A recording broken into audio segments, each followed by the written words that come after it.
इस वीडियो में हम देखेंगे कि फ्लक्स कोटिंग क्या होती है, इसके क्या बेनिफिट्स होते हैं और फ्लक्स कोटिंग के लिए हम कौन कौन से मटेरियल्स को यूज करते हैं और उनके क्या क्या फंक्शंस होते हैं। तो सबसे पहले हम देखेंगे कि फ्लक्स कोटिंग होती क्या है। फ्लक्स कोटिंग, तो फ्लक्स कोटिंग्स जो होती है वो हम इलेक्ट्रोड के ऊपर एक कोटिंग करते हैं फ्लक्स मटेरियल्स की, जिसे फ्लक्स कोटिंग कहते हैं। यह हमें आर्क फ्लो से बचाती है। उसके बाद फ्लक्स मटेरियल जो रहता है मेल्ट होकर के वेल्ड पूल में जाता है और स्लैग फॉर्मेशन करके इसे कंटेमिनेट होने से बचाता है। तो यह फ्लक्स का काम होता है। तो फ्लक्स को हम यूज करते हैं, उससे हमें क्या क्या बेनिफिट मिलते हैं या हमें किस किस चीज से यह प्रोटेक्ट करता है, उसके बारे में हम देखते हैं। तो सबसे पहला जो फंक्शन है इसका, functions of flux, functions of flux. Flux का पहला जो फंक्शन है वह यह है कि यह डीऑक्सीडाइजर्स की तरह काम करता है। It acts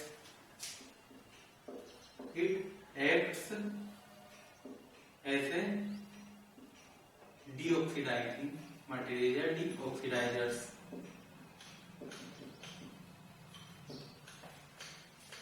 यहाँ हम समझते हैं कि डीऑक्सीडाइजर्स क्या होता है या डीऑक्सीडाइजिंग क्या होता है। डीऑक्सीडाइजर्स मतलब जो मटेरियल, वह मटेरियल जो ऑक्सीजन को रिमूव करते हैं किसी जगह से। अगर हम मैन्युफैक्चरिंग कर रहे हैं या वेल्डिंग कर रहे हैं तो वहां से ये ऑक्सीजन को रिमूव करते हैं। तो इस प्रोसेस को हम डीऑक्सीडाइजिंग बोलते हैं, डीऑक्सीडाइजिंग प्रोसेस। और जो मटेरियल ऑक्सीजन को रिमूव करते हैं उन्हें हम डीऑक्सीडाइजर्स कहते हैं।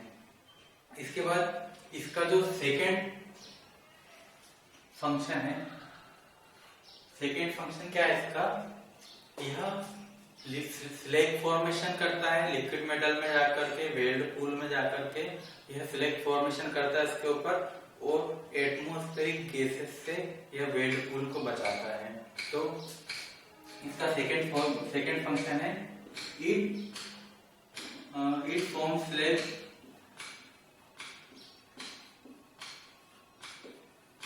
In the liquid metal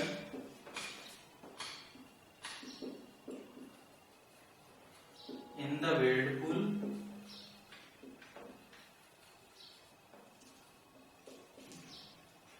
and protects from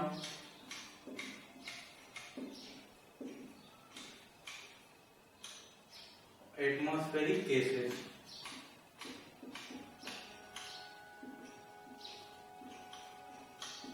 तो इससे होता क्या है, इससे इसकी जो वेल्ड जॉइंट रहता है, वेल्डेड जॉइंट, उसकी स्ट्रेंथ बढ़ती है।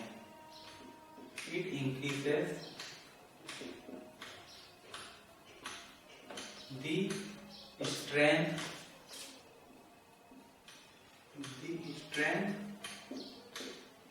Of the welded joint. ये दूसरा फंक्शन था फ्लक्स कोटिंग्स का, फ्लक्स मटेरियल का। पहला फंक्शन था कि यह डीऑक्सीडाइजर्स की तरह काम करता है। सेकंड इसका फंक्शन था कि यह स्लैग बनाकर लिक्विड मेटल को वेल्ड पूल में एटमॉस्फेरिक गैसेस से कंटेमिनेट होने से बचाता है। तो इसके कारण इसमें जो वेल्डेड जॉइंट रहता है उसकी स्ट्रेंथ बढ़ती है। थर्ड इसका जो फंक्शन यह है कि यह आर्क ब्लो को रिड्यूस करता है बाय स्टेबलाइजिंग द आर्क। हमने देखा था कि आर्क ब्लो क्या होता है। आर्क ब्लो जब हम कॉर्नर्स पे जाते हैं तो मैग्नेटिक फील्ड जनरेट होती है, इसमें मैग्नेटिक फील्ड जनरेट होती है वेल्डिंग में, आर्क वेल्डिंग में। तो उसके कारण जब हम कॉर्नर पे जाते हैं तो वह अनबैलेंस्ड रहती है। तो उसके कारण वह मेटल की तरफ एक कॉर्नर में अंदर की तरफ डाइवर्ट हो जाती है, मतलब उसका जो इंटेंडेड पाथ रहता है उससे तो डाइवर्ट हो जाती है। तो इसके कारण उसमें यूनिफॉर्मिटी नहीं रहती है वेल्डेड जॉइंट की। तो इससे बचाने के लिए हम उस पर फ्लक्स मटेरियल्स की कोटिंग करते हैं, तो जिससे मैग्नेटिज्म उसमें खत्म हो जाता है, तो यह मैग्नेटिज्म जो रहता है वो बैलेंस हो जाता है। तो इससे हम बोल सकते हैं, इसको क्या बोलेंगे, इट रिड्यूसेस, या ऐसे बोल सकते हैं by stabilizing the arc, it reduces arc flow। इसका फोर्थ फंक्शन होता है, यह वेल्ड पूल में जो लिक्विड मेटल रहता है उसकी विस्कोसिटी को कंट्रोल करने का काम करता है। तो हम लिखेंगे इट कंट्रोल्स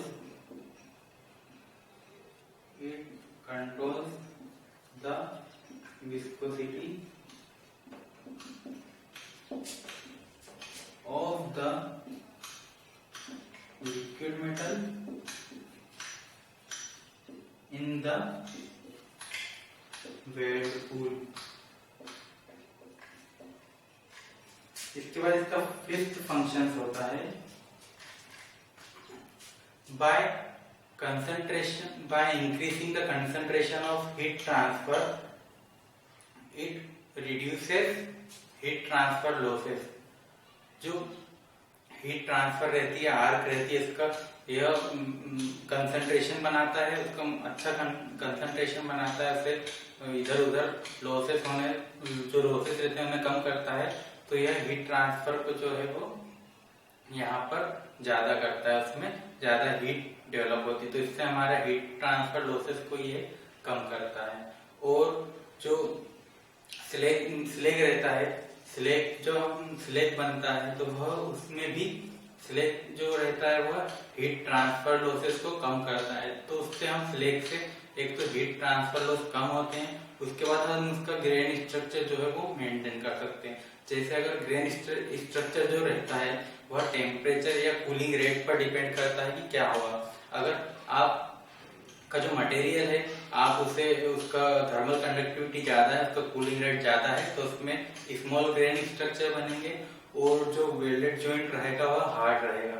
और अगर आप उसका कूलिंग रेट कम कर देंगे तो उसमें जो है जो थोड़े बड़े ज्यादा बड़े साइज के ग्रेन स्ट्रक्चर बनेगा, और वह जो है उसकी प्रॉपर्टीज उस जॉइंट की डक्टाइल प्रॉपर्टीज होगी।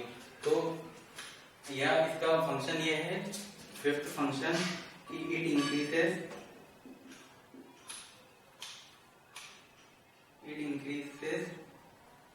हीट ट्रांसफर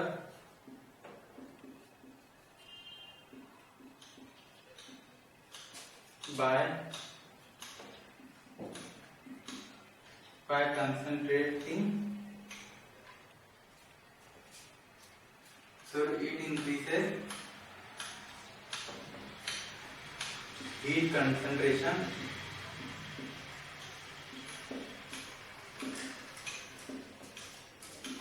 by reducing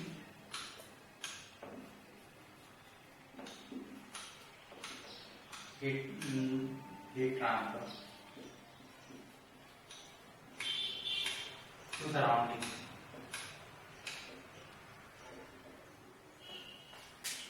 और सिक्स्थ इसका जो फंक्शन है वह है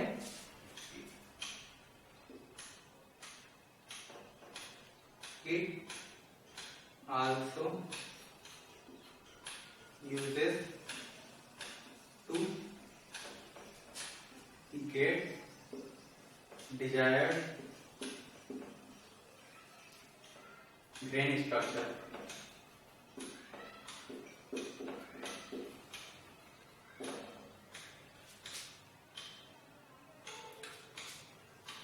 तो फ्रेंड्स, अभी हमने जो देखा है यह फंक्शंस देखे हैं, फ्लक्स कोटिंग्स के फंक्शंस क्या क्या होते हैं।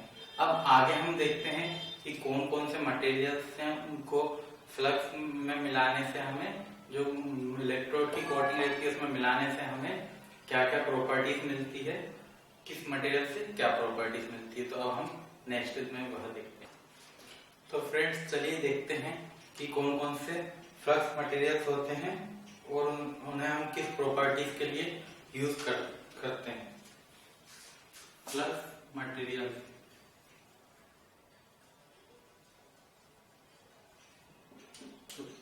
पहली जो प्रॉपर्टी है उसमें हम एक एक प्रॉपर्टी देखेंगे और उसमें देखेंगे कौन कौन से मटेरियल्स को हम यूज करते हैं। तो पहली जो प्रॉपर्टी है वह है डीऑक्सीडाइजिंग एलिमेंट्स। डीऑक्सीडाइजिंग एलिमेंट्स, डीऑक्सीडाइजिंग हम देख चुके हैं कि डीऑक्सीडाइजिंग होता क्या है। तो डीऑक्सीडाइजिंग एलिमेंट्स होते हैं ग्रेफाइट,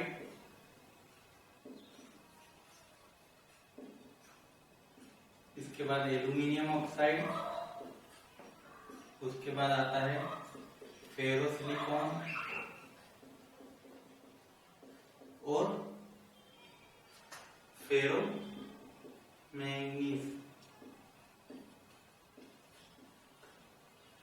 यह डीऑक्सीडाइजिंग एलिमेंट्स होते हैं। इनके बाद आते हैं आर्क स्टेबलाइजर्स। इनके बाद आते हैं slag formation compounds. Slag formation compounds, इसमें कौन कौन से एलिमेंट्स रहते हैं? इसमें iron oxide, silicon dioxide, titanium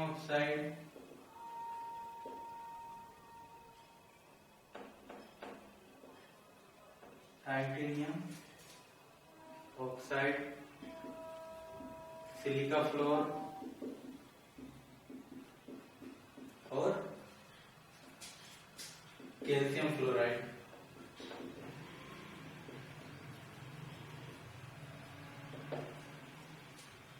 ये होते हैं स्लैग फॉर्मेशन कंपाउंड्स। उसके बाद आते हैं आर्क स्टेबलाइजर्स।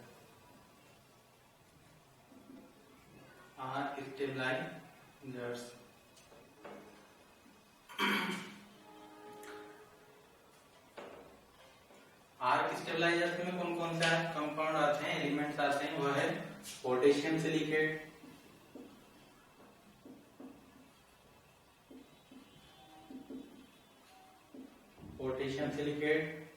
सोडियम ऑक्साइड और कैल्शियम ऑक्साइड।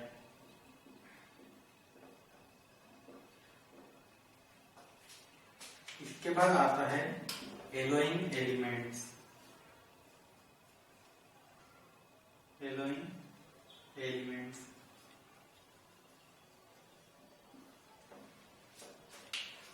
एलिमेंट्स कौन कौन से होते हैं? Chromium, cobalt, nickel and vanadium. ये सारे होते हैं एलोइंग एलिमेंट्स। इसके बाद 5th नंबर पे आता है गैस फॉर्मिंग कंपाउंड्स। ये gas forming elements,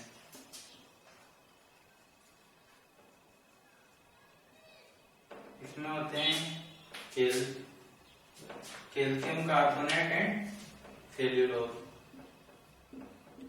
calcium carbonate and cellulose.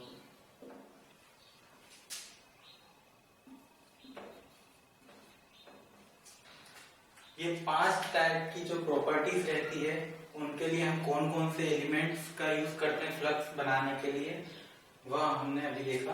तो जो डीऑक्सीडाइजिंग एलिमेंट्स होते हैं वो कौन कौन से होते हैं? Graphite, aluminium oxide, ferrosilicon and ferromanganese. ये होते हैं डीऑक्सीडाइजिंग एलिमेंट्स। स्लैग फॉर्मेशन कंपाउंड्स कौन कौन से होते हैं? Iron oxide, silicon dioxide, titanium oxide, silica floor and calcium fluoride. Third number पे आते हैं आर्क स्टेबलाइजर। इसके लिए हम कौन कौन से एलिमेंट्स को यूज करते हैं? Potassium silicate, sodium oxide and calcium oxide.